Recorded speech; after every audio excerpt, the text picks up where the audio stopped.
ಸ್ನೇಹಿತರೆ, ಇವತ್ತಿನ ಕಾರ್ಯಕ್ರಮದಲ್ಲಿ ಸಮಗ್ರ ಜೀವನ ಶೈಲಿ ಭಾಗದಾಗಿ ನಾವು ತಿಳ್ಕೊಳ್ಳೋ ಅಂಶ ಏನಂದ್ರೆ ಎಣ್ಣೆ ಸ್ನಾನ ಅಂದ್ರೆ ಅಭ್ಯಂಗ ಸ್ನಾನ ಅಂತ ಕರಿತೀವಿ. ಈ ಅಭ್ಯಂಗ ಸ್ನಾನ ಅನ್ನೋದು ಪ್ರಾಮುಖ್ಯವಾಗಿದೆ.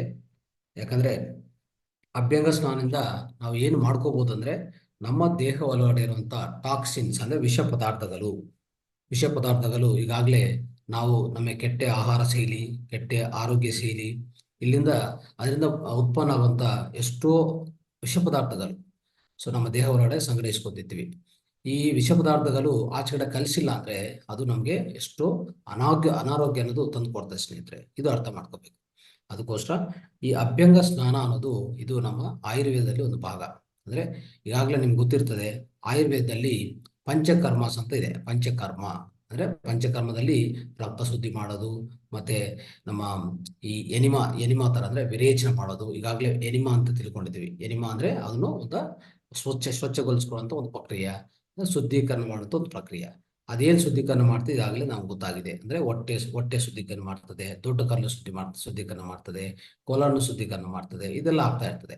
ಆತರ ಈ 5 ವಿಧಗಳ ಈ ಶುದ್ಧೀಕರಣ ಪದ್ಧತಿಗಳು, ಸ್ವಚ್ಛಗೊಳಿಸುವ ಪದ್ಧತಿಗಳಲ್ಲಿ ಒಂದು ಪ್ರಧಾನ ಪದ್ಧತಿಯ ಇದು ಅಭ್ಯಂಗ ಸ್ನಾನ. ಇದನ್ನು ಅಭ್ಯಂಗ ಸ್ನಾನ, ಎಣ್ಣೆ ಸ್ನಾನ ಅಂತ ಕರಿತೀವಿ. ಅಂದ್ರೆ ಆಯಿಲ್ ಹಚ್ಕೊಂಡು ನೀಟಾಗಿ ಮಾಡೋ ಪದ್ಧತಿಗಳು, ಪ್ರತಿ ಒಂದು ಅಂಶನು ಇವತ್ತಿನ ಕಾರ್ಯಕ್ರಮದಲ್ಲಿ ಪೂರ್ತಿ ಕೂಲಂಕಷವಾಗಿ ತಿಳ್ಕೊಂಡಕ್ಕೆ ಪ್ರಯತ್ನ ಮಾಡೋಣ. ತಮ್ಗೆಲ್ಲರಿಗೂ ಮತ್ತೊಂದ್ಸರಿ ಸ್ವಾಗತ ಈ ಕಾರ್ಯಕ್ರಮಕ್ಕೆ.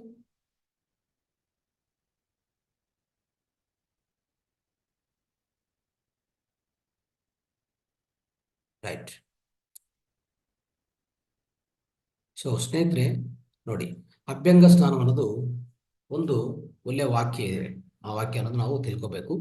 ಅಭ್ಯಂಗ ಸ್ನಾನಂ ಪರಮ ಔಷಧಂ, ಲಂಘನಂ ಪರಮ ಔಷಧಂ. ಈಗಾಗಲೇ ತಿಳ್ಕೊಂಡಿದ್ವಿ ಅಲ್ವಾ?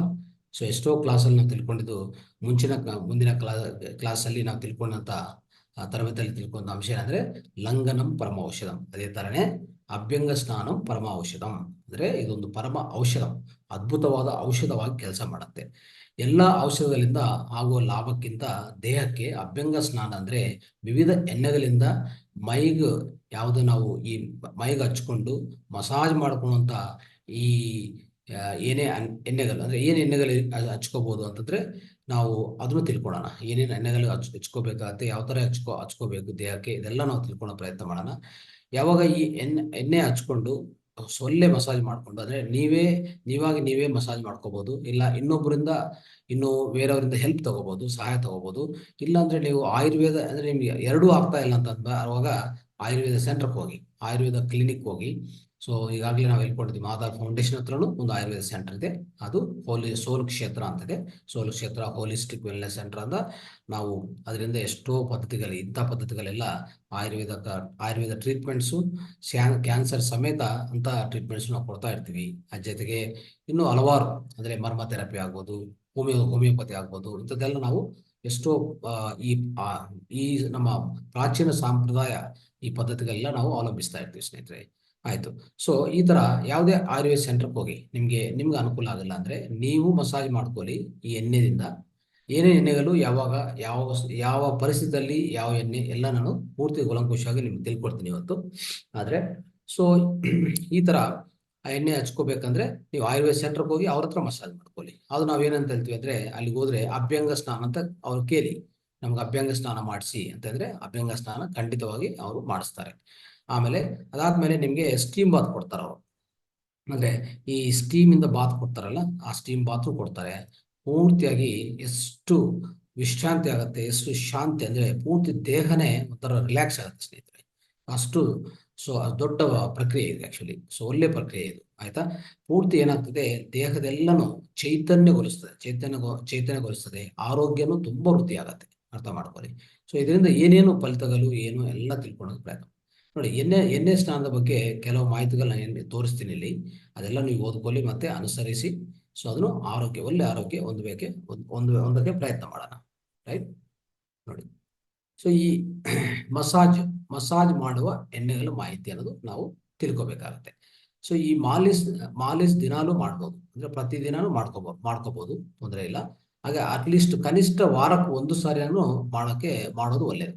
ಅಂದ್ರೆ ಪ್ರತಿಯೊಂದು ದಿವಸನೂ ಮಾಡ್ಕೊಂತೀರಿ ಅಂದ್ರೆ ಅದು ತುಂಬಾ ಒಳ್ಳೆಯದೇ. ನೀವು ಟೈಮ್ ಇದ್ರೆ ಖಂಡಿತವಾಗಿ ಪ್ರತಿಯೊಂದು ದಿವಸನೂ ಆಯಿಲ್ ಹಚ್ಕೊಂಡು ದೇಹಕ್ಕೆ ಏನೇನು ಆಯಿಲ್ ಹಚ್ಕೋಬೇಕು ನಾನು ಹೇಳ್ತೀನಿ. ಆಯಿಲ್ ಹಚ್ಕೊಂಡು ಚೆನ್ನಾಗಿ ಮಸಾಜ್ ಮಾಡಿಕೊಂಡು ನೀವು ಸ್ವಲ್ಪ ಈ ಆಚೆ ಕಡೆ ಕೂತ್ಕೊಂಡು ನಮ್ಮ ಸೂರ್ಯನ ಬೆಳಕು ಏನಿದೆಯೋ, ಸೊ ಮಾರ್ನಿಂಗ್ ಬೆಳಕು ಮತ್ತೆ ಈವ್ನಿಂಗ್ ಬೆಳಕು ಆಗಬೇಕು. ತುಂಬಾ ಬಿಸಿಲಿರಬಾರ್ದು. ತುಂಬಾ ಬಿಸಿಲಿದ್ರೆ ಅದು ಮತ್ತೆ ಬರ್ನ್ ಮಾಡುತ್ತೆ ಸ್ಕಿನ್, ಆ ಥರ ಮಾಡಬಾರ್ದು. ಸೊ ಮಾರ್ನಿಂಗ್ ಅಲ್ಲಿ ಅಂದ್ರೆ ಸೊ ಪ್ರಾತಃ ಕಾಲದಲ್ಲಿ ಒಂದು 6 ಗಂಟೆಯಿಂದ 8 9ವರೆಗೆ ಇಟ್ಕೊಳ್ಳಿ. 9ವರೆಗೆ ಅಷ್ಟುವರೆಗೂ ಆ ಬಿಸಿಲಿಗೆ ಕೂತ್ಕೋಬಹುದು. ಸೊ ಚೆನ್ನಾಗಿ ಮೈಯೆಲ್ಲ ಹಚ್ಕೊಂಡು ಚೆನ್ನಾಗಿ ಮಸಾಜ್ ಮಾಡಿಕೊಂಡು ಹೋಗಿ ಒಂದು ಚೇರ್ ಹಾಕೊಂಡು ಇಲ್ಲ ಆಚೆ ಕಡೆ ಕೂತ್ಕೋಬೇಕಾಗತ್ತೆ. ಆ ಬಿಸಿಲು ಸೂರ್ಯ ಕಿರಣಗಳೇನಿದೆಯೋ ನಮ್ಮ ದೇಹ ಮೇಲೆ ಸೊ ಬರ್ತಾ ಇರ್ತದೆ, ದೇಹ ಮೇಲೆ ಸೊ ಇದಾಗತ್ತೆ, ದೇಹಕ್ಕೆ ಫೋಕಸ್ ಆಗತ್ತೆ. ಅವಾಗ ಆ ಸೂರ್ಯನ ಶಕ್ತಿನು, ಆ ಕಿರಣಗಳಿಂದ ಬಂದ ಶಕ್ತಿನು ನಾವು ಸಂಗ್ರಹಿಸ್ಕೊಂತೀವಿ. ಅದು ಸಂಗ್ರಹಿಸ್ಕೊಂಡ್ರೆ ಇನ್ನೇನು ಲಾಭಗಳಿದೆ ಈಗಾಗಲೇ. ಸೊ ಇಂದಿನ ಸೆಷನ್ ನಾವು ಹೇಳ್ಕೊಟ್ಟಿದ್ವಿ. ಯಾವಾಗ ನಾವು ಆ ಸೂರ್ಯನ ಶಕ್ತಿಗೆ ಸಂಗ್ರಹಿಸ್ಕೊಂತೀವೋ ಇಮಿಡಿಯೇಟ್ ತಕ್ಷಣ ಏನಾಗ್ತದೆ, ನಮ್ಮ ದೇಹ ಒಳಗಡೆ ವಿಟಮಿನ್ ಡಿ ಉತ್ಪನ್ನ ಆಗುತ್ತೆ. ವಿಟಮಿನ್ ಡಿ ಉತ್ಪನ್ನ ಆಗುತ್ತೆ. ಅದು ತುಂಬಾ ಒಳ್ಳೇದಾಗತ್ತೆ ಸ್ನೇಹಿತರೆ. ಅದೊಂದು ಪದ್ಧತಿ. ಅಂದ್ರೆ ನಾವು ಯಾವಾಗ ಮಸಾಜ್ ಅಂದ್ರೆ ಎಣ್ಣೆ ಹಚ್ಕೊಂಡು ಆಚೆ ಕಡೆ ಕೂತ್ಕೊಂಡ್ರೆ ಆ ಸೂರ್ಯನ ಶಕ್ತಿ ನಾವು ಸಂಗ್ರಹಿಸ್ಕೊಂಡ ತಕ್ಷಣ ಡಿ ವಿಟಮಿನ್ ನಮ್ಮ ದೇಹ ಒಳಗಡೆ ಉತ್ಪನ್ನ ಆಗುತ್ತೆ. ಅದು ಇನ್ನೊಂದು ಬೆನಿಫಿಟ್ ಅದು. ಸೊ ಅದೊಂದೇ ಅಲ್ಲ, ಇನ್ನು ಬೇರೆ ಬೇರೆ ಲಾಭಗಳು ಈ ಎಣ್ಣೆ ಹಚ್ಕೊಂಡು ಎಣ್ಣೆ ಸ್ನಾನದಿಂದ ಎಷ್ಟೋ ಲಾಭಗಳಿದೆ ತಿಳ್ಕೊಳ್ಳೋಣ. ಸೊ ಇದೊಂದು ಪದ್ಧತಿ. ಅಂದ್ರೆ ಪುರುಷರಾದ್ರೆ ಏನ್ ಮಾಡ್ಬೋದು, ಪೂರ್ತಿ ದೇಹಕ್ಕೆ ಹಚ್ಕೋಬಹುದು ನೀವು ಬಿಸಿಲಲ್ಲಿ ಕೂತ್ಕೋಬೇಕಂದ್ರೆ. ಸೊ ಮಹಿಳೆಯರಾದ್ರೆ ಏನ್ ಮಾಡ್ಬೋದು, ಸೊ ನಮ್ಮ ಅಂದ್ರೆ ಮುಖಕ್ಕೆ ಮತ್ತೆ ಈ 2 ಕೈಗಳಿಗೆ 2 ಪಾದಗಳಿಗೆ ಅಷ್ಟು ಮಾತ್ರ ಹಚ್ಕೊಳ್ಳಿ. ಸೊ ಅಷ್ಟು ಮಾತ್ರ ಹಚ್ಕೋಬಹುದು. ಹಚ್ಕೊಂಡು ಆಚೆ ಕಡೆ ಕೂತ್ಕೋಬೇಕಂದ್ರೆ ಸೂರ್ಯನ ಕೆಳಗಡೆ ಬೆಳಕು ಕೆಳಗಡೆ ಕೂತ್ಕೋಬೇಕಂದ್ರೆ ಕೂತ್ಕೋಬಹುದು. ನೀವು ಕೂತ್ಕೊಂಡು ಒಳ್ಳೆ ಈ ಡಿ ವಿಟಮಿನ್ ಉತ್ಪನ್ನ ಮಾಡ್ಕೋಬಹುದು. ದೇಹನೇ ಡಿ ವಿಟಮಿನ್ ರೆಡಿ ಮಾಡ್ಕೊಂತದೆ. ಯಾವಾಗಲೂ ಸೂರ್ಯನಿಂದ ಡೈರೆಕ್ಟ್ ಡಿ ವಿಟಮಿನ್ ಬರಲ್ಲ, ಅದು ತಪ್ಪು ಕಲ್ಪನೆ. ತುಂಬಾ ಜನ ಏನ್ಕೊಂತಾರೆ, ಅವ್ರಿಗೆ ಈ ಸೂರ್ಯನಿಂದ ಡಿ ವಿಟಮಿನ್ ಬರುತ್ತೆ ಅಂತ ಒಂದು ಕಲ್ಪನೆ ಇಟ್ಕೊಂಡಿರ್ತಾರೆ. ಸೂರ್ಯನಿಂದ ಡಿ ವಿಟಮಿನ್ ಬರಲ್ಲ. ಸೂರ್ಯನ ಶಕ್ತಿ ನೀವು ಸಂಗ್ರಹಿಸ್ಕೋಬೇಕು. ಮೊದಲನೇದಾಗಿ ಸೂರ್ಯನ ಶಕ್ತಿ ಸಂಗ್ರಹಿಸ್ಕೋಬೇಕು. ಈ ಎಣ್ಣೆ ಹಚ್ಕೊಂಡ್ರೆ ಒಳ್ಳೆ ಸಂಗ್ರಹಣ ಆಗತ್ತೆ. ಎಷ್ಟೋ ಜಾಸ್ತಿ ಸೂರ್ಯನ ಶಕ್ತಿ ನಾವು ಸಂಗ್ರಹಿಸ್ಕೊಳ್ಳೋಕೆ ಈ ಎಣ್ಣೆ ಅನ್ನೋದು ತುಂಬಾ ಉಪಕಾರಿ. ಅದಕ್ಕೋಸ್ಕರನೇ ಇದು ಮಾಡ್ಕೊಂಡು ಈ ತರ ಕೂತ್ಕೊಂಡ್ರೆ ನಿಮ್ಗೆ ಸೂರ್ಯನ ಶಕ್ತಿ ಸಂಗ್ರಹಿಸ್ಕೊಂಡಿದ ಮೇಲೆ ನಿಮ್ಮ ದೇಹ ಒಳಗಡೆ ಕೊಲೆಸ್ಟ್ರಾಲ್ ಇರುತ್ತೆ. ಅರ್ಥ ಮಾಡ್ಕೊಳ್ಳಿ, ದೇಹ ಒಳಗಡೆ ಪ್ರತಿಯೊಬ್ಬರಿಗೂ ಕೊಲೆಸ್ಟ್ರಾಲ್ ಇರುತ್ತೆ. ಕೊಲೆಸ್ಟ್ರಾಲ್ ಇಲ್ಲ ಅಂದ್ರೆ ಏನು ಕೆಲಸ ಆಗಲ್ಲ ಸ್ನೇಹಿತರೆ. ನಮ್ಮ ಒಳಗಡೆ ಎಂಜೈಮ್ಗಳು ರೆಡಿ ಆಗ್ಬೇಕಲ್ಲ, ಎಂಜೈಮ್ಗಳು, ಹಾರ್ಮೋನ್ಗಳು, ಇದಕ್ಕೆಲ್ಲಾನು ಏನ್ ಬೇಕಾಗಿದೆ, ಎಲ್ಲಾ ಎಂಜೈಮ್ಗಳಿಗೆ ಮತ್ತೆ ಈ ಹಾರ್ಮೋನ್ಸ್ ಉತ್ಪನ್ನ ಮಾಡಕ್ಕೆ ನಮ್ಮ ದೇಹ ಒಳಗಡೆ ಬೇಕಾಗಿರೋದು ಕೊಲೆಸ್ಟ್ರಾಲ್. ಆಯ್ತಾ? ಈ ಕೊಲೆಸ್ಟ್ರಾಲ್ ಅನ್ನೋದು ಈ ಸೂರ್ಯನ ಶಕ್ತಿ ನಮ್ಮ ಸಂಗ್ರಹಿಸಿಕೊಂಡ ತಕ್ಷಣ ದೇಹ ಏನ್ ಮಾಡುತ್ತೆ ಗೊತ್ತಾ, ಈ ಕೊಲೆಸ್ಟ್ರಾಲ್ನು ಡಿ ವಿಟಮಿನ್ ಆಗಿ ಪರಿವರ್ತನೆ ಮಾಡ್ಕೊಳ್ತದೆ. ಆ ತರ ನಮ್ಮ ಡಿ ವಿಟಮಿನ್ ಅನ್ನೋದು ನಮ್ಮ ದೇಹ ಒಳಗಡೆ ಉತ್ಪನ್ನ ಆಗುತ್ತೆ. ಅಂತ ಡಿ ವಿಟಮಿನ್ ಉತ್ಪನ್ನವಾಗಿ ಏನಾಗ್ತದೆ, ಎಷ್ಟೋ ಕಾರ್ಯಗಳು, ಎಷ್ಟೋ ಕ್ರಿಯೆಗಳು ನಮ್ಮ ದೇಹ ಒಳಗಡೆ ಸಕ್ರಿಯಗೊಳಿಸ್ಕೊಂತದೆ, ಮತ್ತೆ ಚೆನ್ನಾಗ್ ಆಗ್ತಾ ಇರ್ತದೆ. ಅವಾಗ ದೇಹ ಆರೋಗ್ಯನೂ ತುಂಬಾ ಚೆನ್ನಾಗಾಗ್ತದೆ. ಈ ತರ ಆಗುತ್ತೆ ಸ್ನೇಹಿತರೆ. ನೋಡಿ, ಈಗ ನೆಕ್ಸ್ಟ್ ಮುಂದಿನ ಅಂಶದಲ್ಲಿ ನೋಡೋಣ. ದೇಹದಲ್ಲಿ ಉಷ್ಣವಿದ್ರೆ ಅಥವಾ ವಾತಾವರಣದಲ್ಲಿ ಉಷ್ಣವ ಜಾಸ್ತಿ ಇದ್ರೆ ಏನ್ ಮಾಡ್ಬೇಕು, ಎಳ್ಳೆಣ್ಣೆ, ಔಡ್ಲೆಣ್ಣೆ, ಹಾರ್ಲೆಣ್ಣೆ ಅಂತ ಹೇಳ್ತೀವಲ್ಲ, ಹಾರ್ಲೆಣ್ಣೆ ಇಲ್ಲಾಂದ್ರೆ ಎಳ್ಳೆಣ್ಣೆ ಅಥವಾ ಕೊಬ್ಬರಿ ಎಣ್ಣೆ, ಇವುಗಳನ್ನು ಯಾವುದೋ ಒಂದನ್ನು ಉಪಯೋಗಿಸಿ. ಯಾವಾಗ ವಾತಾವರಣದಲ್ಲಿ ಉಷ್ಣ ಇದೆ, ಇಲ್ಲ ನಿಮ್ಮ ದೇಹದಲ್ಲಿ ಜಾಸ್ತಿ ಉಷ್ಣ ಅಂತ ನಿಮ್ಗೆ ಅನಿಸಿದೆ, ಸೊ ಇಂಥ ಎಣ್ಣೆಗಳನ್ನ ಯೂಸ್ ಮಾಡಿಕೊಂಡು ಮಸಾಜ್ ಮಾಡ್ಕೊಳ್ಳಿ. ಆಮೇಲೆ ಅದೇ ರೀತಿ ತಂಪು ವಾತಾವರಣ ಇದೆ ಅಂತ ಇಟ್ಕೊಳ್ಳಿ. ಅವಾಗ ಸಾಸಿವೆ ಎಣ್ಣೆ, ಬಾದಾಮಿ ಎಣ್ಣೆ, ಕುಸುಬೆಣ್ಣೆ ಮತ್ತೆ ಹಸುತುಪ್ಪ. ಓಕೆ, ಅದೇ ಹಸುತುಪ್ಪ ಅಂದ್ರೆ ಏನು, ಅದನ್ನು ನಾಟಿ ಹಸು ತುಪ್ಪ, ಅದು ದೇಶಿ ಹಸು ತುಪ್ಪ ಇರಬೇಕು ಖಂಡಿತವಾಗಿ. ಇದನ್ನು ಯೂಸ್ ಮಾಡ್ಕೊಳ್ಳಿ. ಆಮೇಲೆ ತಂಪು ಉಷ್ಣ ಸಮಾನವಿರುವಾಗ ಅವಾಗ ಏನ್ ಮಾಡ್ಬೇಕು, ಅದು ಎಲ್ಲಾ ಕಾಲ ಅಂದ್ರೆ ಈ ಉಷ್ಣ ಮತ್ತೆ ತಂಪು ಎರಡು ಸಮಾನವಾಗಿದೆ ಇಲ್ಲ, ಎಲ್ಲಾ ಕಾಲಗಳಲ್ಲೂ ಯಾವುದೇ ಕಾಲ ಇರಲಿ, ತಂಪಿರ್ಲಿ ಉಷ್ಣ ಇರಲಿ, ಯಾವುದೇ ಇರಲಿ, ಎಲ್ಲಾ ಕಾಲಗಳಲ್ಲೂ ಒಳ್ಳೆ ಎಣ್ಣೆಗಳಂದ್ರೆ ಇದು ಏನ್ ಯೂಸ್ ಮಾಡ್ಬೇಕಂದ್ರೆ ಸಾಸಿವೆ ಎಣ್ಣೆ ಯೂಸ್ ಮಾಡ್ಕೊಳ್ಳಿ. ಸಾಸಿವೆ ಎಣ್ಣೆ ಮತ್ತೆ ಎಳ್ಳೆಣ್ಣೆ ಈ ಎರಡು ಸಮಾನ ಪ್ರಮಾಣದಲ್ಲಿ ಮಿಕ್ಸ್ ಮಾಡ್ಕೊಂಡು ಯೂಸ್ ಮಾಡ್ಕೊಳ್ಳಿ. ಯೂಸ್ ಮಾಡ್ಕೊಳ್ಳಿ, ಅದು ಒಳ್ಳೇದು. ಎಣ್ಣೆಯನ್ನು ಏನ್ ಮಾಡ್ಬೇಕು, ಬಿಸಿ ನೀರಲ್ಲಿ ಇಟ್ಟು ಬಿಸಿ ಮಾಡಿಕೊಂಡು ಅಟ್ಲೀಸ್ಟ್ ಕನಿಷ್ಠ ಅಂದ್ರೆ 20 ನಿಮಿಷ ಮಾಲಿಶ್ ಮಾಡಿಕೊಂಡು 15 ನಿಮಿಷ ನಂತರ ಸ್ನಾನ ಮಾಡಿ. ಅಂದ್ರೆ ಏನ್ ಮಾಡ್ಬೇಕು, ನೀವು ಈ ಏನೇ ಎಣ್ಣೆ ನೀವು ಹಚ್ಕೋಬೇಕಂತಿರೋ ಅದು ಬಿಸಿ ಅಂದ್ರೆ ಡೈರೆಕ್ಟ್ ಸ್ಟವ್ ಮೇಲೆ ಬಿಸಿ ಮಾಡಬಾರ್ದು, ಬೆಂಕಿ ಮೇಲೆ ಬಿಸಿ ಮಾಡಬಾರ್ದು. ಮೊದಲನೇದಾಗಿ ನೀವು ಒಂದು ಪಾತ್ರದಲ್ಲಿ ನೀರು ಹಾಕೊಂಡು ಬಿಸಿ ಮಾಡ್ಕೊಳ್ಳಿ. ಆ ನೀರು ಒಳಗಡೆ ಈ ಎಣ್ಣೆ ಇಡಬೇಕಾಗತ್ತೆ. ಇದು ಡಬಲ್ ಬಾಯ್ಲಿಂಗ್ ಮೆಥಡ್ ಅಂತ ಕರಿತೀವಿ. ಅವು ಮಾಡ್ಬೇಕು. ಆ ಥರ ಮಾಡಿದರೆ ಎಣ್ಣೆ ಅನ್ನೋದು ಏನು ಸ್ಪಾಯ್ಲ್ ಆಗಲ್ಲ. ಇಲ್ಲಾಂದರೆ ಎಣ್ಣೆ ಅನ್ನೋದು ಕೆಟ್ಟು ಹೋಗ್ತದೆ ಸ್ನೇಹಿತರೆ. ಆ ಥರ ಮಾಡ್ಕೋಬೇಡಿ, ಡೈರೆಕ್ಟು ಹೀಟ್ ಮಾಡ್ಕೋಬೇಡಿ ಯಾವಾಗಲೂ ಎಣ್ಣೆನ. ಸೊ ಈ ಥರ ಮಾಡ್ಕೊಂಡಿದ್ಮೇಲೆ ಒಂದು 20 ನಿಮಿಷ ಕಾಲ ಚೆನ್ನಾಗಿ ಮಸಾಜ್ ಮಾಡ್ಕೊಳ್ಳಿ. ಆ ಎಣ್ಣೆ ಹಚ್ಕೊಂಡು ಚೆನ್ನಾಗಿ ಮಸಾಜ್ ಮಾಡಿಕೊಂಡು ಒಂದು 15 ನಿಮಿಷ ಬಿಟ್ಬಿಡಿ. 15 ನಿಮಿಷ ಬಿಟ್ಟು ಅದಾದಮೇಲೆ ಸ್ನಾನ ಮಾಡಿ. ಅಂದರೆ ನೀವು ಹೋಗಿ ಬಿಸಿಲು ಕೆಳಗಡೆ ಒಂದು 15 ನಿಮಿಷ ಕೂತ್ಕೊಂಡು ಆಮೇಲೆ ಬಂದು ಸ್ನಾನ ಮಾಡ್ಕೊಳ್ಳಿ, ಅದನ್ನು ಒಳ್ಳೆಯದೇ. ಇಲ್ಲ ನಿಮಗೆ ಬಿಸಿಲಿಲ್ಲ, ವಾತಾವರಣ ತುಂಬ ತಂಪಾಗಿದೆ, ಇಲ್ಲ ಮಳೆ ಬರ್ತಾ ಇದೆ ಅಂತವಾಗ ಖಂಡಿತವಾಗಿ ಅವಾಗ ನೀವು ಮನೆಯಲ್ಲೇ ಕೂತ್ಕೊಂಡೆ ಒಂದು 15 ನಿಮಿಷ ವಿರಾಮ ಕೊಡಿ. ಚೆನ್ನಾಗಿ ಮಸಾಜ್ ಮಾಡಿಕೊಂಡು 15 ನಿಮಿಷ ವಿರಾಮ ಕೊಡಿ, ಅದಾದಮೇಲೆ ಸ್ನಾನ ಮಾಡಿ, ಅದು ಒಳ್ಳೆಯದು. ಆಮೇಲೆ 10 ವರ್ಷದ ಒಳಗಿನ ಮಕ್ಕಳಿಗೆ ಬಾದಾಮಿ ಎಣ್ಣೆ ಅಥವಾ ದೇಶಿ ಹಸು ತುಪ್ಪ ಮಸಾಜ್ ಮಾಡಲು ತುಂಬ ಒಳ್ಳೆಯದಾಗುತ್ತೆ. ಓಕೆ, ಅದನ್ನು ನೆನಪಿಟ್ಕೊಳ್ಳಿ. ಎಲ್ಲ ಕಾಲದಲ್ಲಿ ಎಲ್ಲರಿಗೂ ಒಳ್ಳೆ ತೈಲ ಏನಪ್ಪ ಅಂದರೆ ಬಾದಾಮಿ ಅನ್ನೋದು ತುಂಬ ಒಳ್ಳೆಯದು. ಬಾದಾಮಿ ಆಯಿಲ್, ಬಾದಾಮಿ ಎಣ್ಣೆ. ಆಮೇಲೆ ಸ್ನೇಹಿತರೆ, ಸೊ ಯಾವುದೇ ನೀವು ಅಂದರೆ ನಾವು ಮಾಲಿಶ್ ಮಾಡ್ಕೋಬೋದು, ಇಲ್ಲ ಬೇರೆ ಕಡೆ ಹೋಗಿ ಇನ್ನೊಬ್ಬರು ಹೆಲ್ಪ್ ತಗೊಂಡು ನಾವು ಮಸಾಜ್ ಮಾಡ್ಕೋಬೋದು ಅಲ್ವಾ. ನಾವೇ ಹಚ್ಕೋಬೋದು, ಇಲ್ಲಾಂದರೆ ಬೇರೆಯವರು ಸಹಾಯ ತಗೋಬೋದು. ನಿಮ್ಮ ಮನೆಯಲ್ಲಿ ಸಹಾಯ ತಗೋಬೋದು, ಇಲ್ಲಾಂದರೆ ಆಚೆ ಕಡೆ ಹೋಗಿ ಆಯುರ್ವೇದ ಸೆಂಟ್ರಲ್ಲೂ ನೀವು ಆ ಥರ ಹೆಲ್ಪ್ ತಗೋಬೋದು. ಸೊ ಇನ್ನೊಂದು ಏನು ಮಾಡಬೇಕು, ಈ ಮಸಾಜ್ ಆದಮೇಲೆ, ಈ ಮಸಾಜ್ ಆದಮೇಲೆ ಏನು ಮಾಡಬೇಕು, ಚೆನ್ನಾಗಿ ಮಸಾಜ್ ಮಾಡಿಕೊಂಡು ಸ್ನಾನಕ್ಕೆ ಖಂಡಿತವಾಗಿ ಏನು ಯೂಸ್ ಮಾಡಬೇಕು, ಸಾಬೂನು ಬದಲಾಗಿ ಬೆಲೆ ಹಿಟ್ಟು, ಸೀಗೆ ಪುಡಿ ಸೇರಿಸ್ಕೊಂಡು ಇದು ಮಾತ್ರ ಯೂಸ್ ಮಾಡಿ ಸ್ನೇಹಿತರೆ. ಯಾವಾಗಲೂ ಏನು ಮಾಡಬೇಕು, ಈ ಎರಡು ಮಾತ್ರ ಉಪಯೋಗಿಸ್ಬೇಕಾಗುತ್ತೆ. ಬೆಲೆ ಹಿಟ್ಟು ಇಲ್ಲಾಂದರೆ ಸೀಗೆ ಪುಡಿ. ಅದು ಬಿಟ್ಟು ನೀವು ಸಾಬೂನು ಅಂದರೆ ಸೋಪ್ ಯೂಸ್ ಮಾಡೋದು ಖಂಡಿತವಾಗಿ ಸೋಪನ್ನು ಬಳಸಿ ಮಾಡಬಾರ್ದು. ಅದು ನೀವು ಸೋಪ್ ಅನ್ನೋದು ಖಂಡಿತವಾಗಿ ದೂರ ಇಡಬೇಕಾಗತ್ತೆ, ಅದು ಬಳಕೆ ಮಾಡಬಾರ್ದು, ಆಯಿತಾ. ಆಮೇಲೆ 10ನೇದು ನೋಡಿ, ತಲೆಗೆ ಮಸಾಜ್ ಮಾಡೋದು ಒಳ್ಳೆಯದು. ತಲೆಗೆ ಮಸಾಜ್ ಮಾಡೋದು ಒಳ್ಳೆಯದು. ಅಂದರೆ ದೇಹ ಒಂದೇ ಮಸಾಜ್ ಅಲ್ಲ, ತಲೆಗೂ ಮಸಾಜ್ ಮಾಡಲೇಬೇಕಾಗುತ್ತೆ. ಯಾವಾಗಲೂ ಮಸಾಜನ್ನು ಕಾಲಿನಿಂದ ಶುರು ಮಾಡಿ ತಲೆಗೆ ಮುಗಿಸ್ಬೇಕಾಗುತ್ತೆ. ಅಂದರೆ ನೀವು ಏನೇ ಎಣ್ಣೆ ಹಚ್ಕೊತಿರೋ ಆ ಎಣ್ಣೆನು ನಮ್ಮ ದೇಹಕ್ಕೆ ಎಲ್ಲ ತಲೆಗೂ ಹಚ್ಕೋಬೇಕಾಗತ್ತೆ. ಓಕೆ, ತಲೆಗೆ ಹಚ್ಕೊಂಡಿದ್ರು ಅದು ತಲೆಗೂ ಮಸಾಜ್ ಆಗುತ್ತೆ, ಅದನ್ನು ಮಸಾಜ್ ಮಾಡಲೇಬೇಕಾಗತ್ತೆ. ಬಟ್ ಆದರೆ ಮಸಾಜನ್ನು ಎಲ್ಲಿಂದ ಶುರು ಮಾಡಬೇಕು, ಕಾಲಿಂದ ಶುರು ಮಾಡಬೇಕು. ಕಾಲಿಂದ ಶುರು ಮಾಡಿಕೊಂಡು ತಲೆವರೆಗೂ ಬರಬೇಕು. ನೋಡಿ, ನೀವು ಆಯುರ್ವೇದ ಸೆಂಟ್ರಿಗೆ ಹೋಗಿ ಅವ್ರು ಏನು ಮಾಡ್ತಾರೆ, ಮೊದಲನೇದಾಗಿ ಕಾಲಿಂದ ಶುರು ಮಾಡ್ತಾರೆ, ನಿಧಾನವಾಗಿ ಸೊ ನಿಮ್ಮ ತಲೆವರೆಗೂ ಬರ್ತಾರೆ ಮಸಾಜ್ ಅಲ್ವಾ. ಆ ಥರ ಮಾಡಿ. ಮಸಾಜ್ ನಂತರ ವಾತಾವರಣ ತುಂಬ ತಂಪಾಗಿದ್ರೆ ಏನು ಮಾಡಬೇಕು, ಹಸಿ ಶುಂಠಿ ಕಷಾಯ. ಓಕೆ, ಹಸಿ ಶುಂಠಿ ಕಷಾಯ ಸೇವಿಸಬೇಕಾಗತ್ತೆ, ಅದು ತುಂಬ ಒಳ್ಳೆಯದು. ಬಿಸಿ ವಾತಾವರಣ ಇದ್ರೆ ಆಚೆ ಕಡೆ ಏನು ಮಾಡಬೇಕು, ಕಸಕಸಿ ಪಾಯಸ ಸೇವಿಸಬೇಕಾಗತ್ತೆ, ಅದು ತುಂಬ ಒಳ್ಳೆಯದು. ಆಮೇಲೆ ಮಸಾಜ್ ನಂತರ ಕಡ್ಡಾಯಾಗಿ ಏನು ಮಾಡಬೇಕು, ವಿಶ್ರಾಂತಿ ಪಡಿಬೇಕಾಗತ್ತೆ. ವಿಶ್ರಾಂತಿ ಖಂಡಿತವಾಗಿ ಪಡಿಬೇಕಾಗತ್ತೆ. ಈಗ ನೀವು ಯಾವಾಗಲೂ ನಿಮಗೆ ಫ್ರೀ ಟೈಮ್ ಇದ್ದರೆ ಆಚೆ ಕಡೆ ಹೋಗಿ ಮಸಾಜ್ ಮಾಡಿಕೊಂಡು, ಆಯುರ್ವೇದ ಸೆಂಟ್ರಿಗೆ ಹೋಗಿ ಮಸಾಜ್ ಮಾಡಿಕೊಂಡು ಬಂದಮೇಲೆ ಸ್ವಲ್ಪ ವಿಶ್ರಾಂತಿ ಮಾಡಬೇಕು. ಅಂದರೆ ದೇಹಕ್ಕೆ ವಿಶ್ರಾಂತಿ ಕೊಡಬೇಕು, ಒಳ್ಳೆ ನಿದ್ದೆ ಮಾಡಿ, ತೊಂದರೆ ಇಲ್ಲ. ಆಮೇಲೆ ಸೊ ಪ್ರತಿದಿನ ಮಸಾಜ್ ಮಾಡುವಾಗ ಮನೆಯಲ್ಲೇ ಮಾಡ್ಕೊತೀವಲ್ಲ, ಅವಾಗ ಏನು ತೊಂದರೆ ಇಲ್ಲ.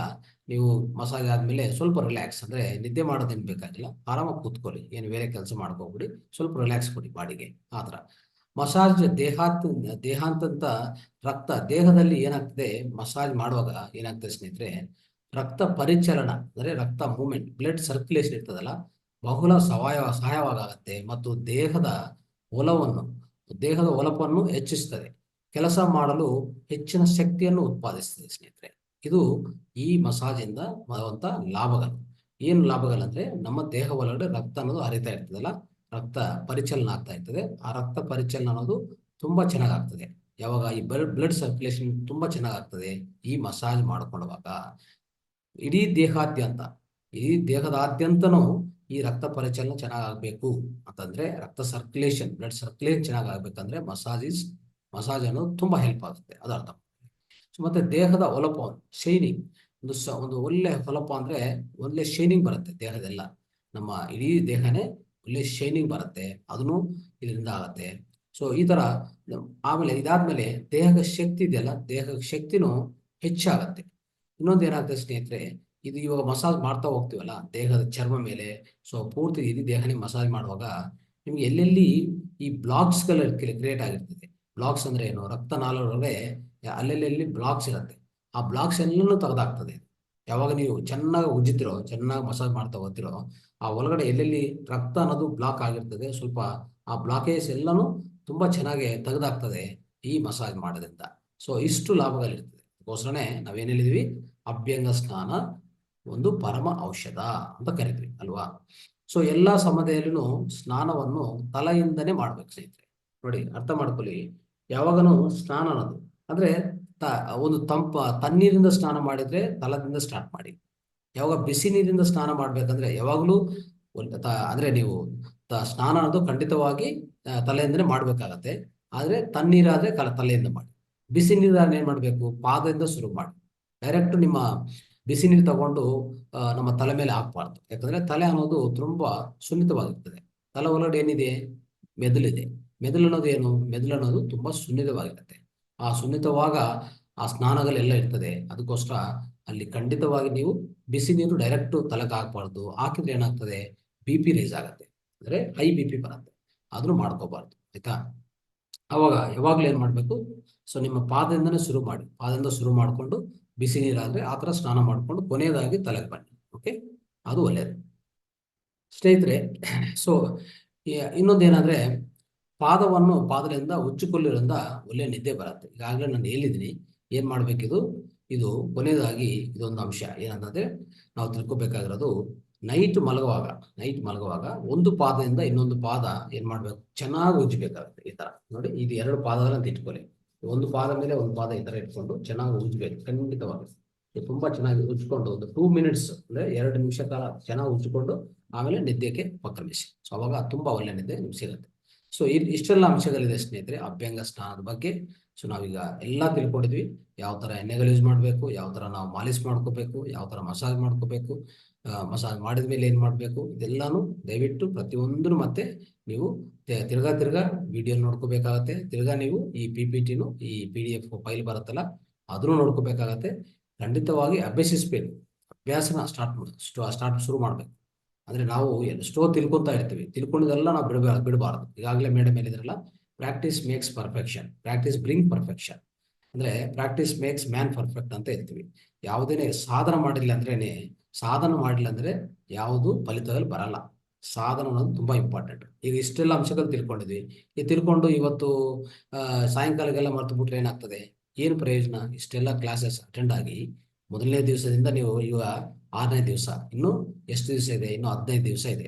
ಅಷ್ಟು ದಿವಸ ನಾವು ಅಟೆಂಡ್ ಆಗ್ತೀವಿ, ಎಷ್ಟೋ ಅಂಶಗಳು ತಿಳ್ಕೊಳ್ಳೋದೆಲ್ಲ ನಾವು ಮರ್ತು ಬಿಡಬಾರ್ದು. ಏನ್ ಮಾಡ್ಬೇಕು, ಸಾಧನದಲ್ಲಿ ತಗೊಂಡ್ ಬರ್ಬೇಕು. ಅದಕ್ಕೆ ನಾವು ಹೇಳ್ತೀವಲ್ಲ, ಶ್ರವಣ, ಮನನ, ನಿಧಿಧ್ಯಾಸನ, ಆತ್ಮ ಸಾಕ್ಷಾತ್ಕಾರ. ಸೊ ಅದೇ ತರನೇ ಇದನ್ನು ಅಷ್ಟೇ. ನಮ್ಮ ಫಿಸಿಕಲ್ ಹೆಲ್ತ್ ಅಂದ್ರೆ ದೇಹ ಆರೋಗ್ಯವೂ ಅಷ್ಟೇ. ಏನ್ ತಿಳ್ಕೊಂತೀವೋ ಮತ್ತೆ ರಿಪೀಟ್ ಮಾಡ್ಕೊಂಡೋದು ಸಾಧನೆಯಲ್ಲಿ ಇಟ್ಕೊಂಡಿದ್ರೆ ನಿಮ್ಮ ಆರೋಗ್ಯನು ಗ್ಯಾರಂಟಿ ಖಂಡಿತವಾಗಿ ಒಳ್ಳೆ ಆರೋಗ್ಯ ನಿಮ್ಗೆ ಸಿಗತ್ತೆ. ಒಳ್ಳೆ ಆರೋಗ್ಯ ಪಡೆಯಕ್ಕೆ ಸಾಧ್ಯವಾಗುತ್ತೆ ಸ್ನೇಹಿತರೆ. Okay, right.